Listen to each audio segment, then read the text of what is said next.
నేనేమంటానంటే లాజిక్ లేని వాళ్ళు కనీసం ఒక పద్ధతి లేకుండా విమర్శిస్తే దానికి మీనింగ్లెస్. నేను అడుగుతున్నా సమాధానం. నేను 4 పిల్లలకి ఇస్తున్నాను కదా, మీకంటే 3-4 వేల కోట్లు ఎక్కువ ఇస్తున్నాను కదా, 12,000 కోట్ల రూపాయలు ఎక్కువ ఇచ్చాను కదా. ఒక ఎన్టీఆర్ భరోసాలో అన్నా క్యాంటీన్లు పెట్టాం కదా, 6,500 కోట్లు అదనంగా నేను రైతుకు ఇస్తున్నాను కదా.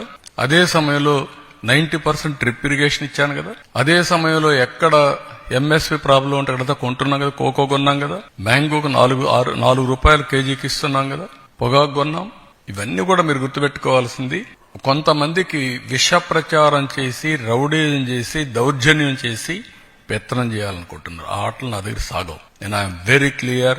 మళ్లీ చెప్తున్నా, మీ ద్వారా ప్రజలకు కూడా చెప్తున్నా, ఇంతవరకు నా మంచితనాన్ని చూశారు. తోక తెప్పితే మాత్రం పబ్లిక్ సేఫ్టీ కోసం ఎవరిని ఉపేక్షించడం. అందరికీ గుణపాఠం ఉంటుంది.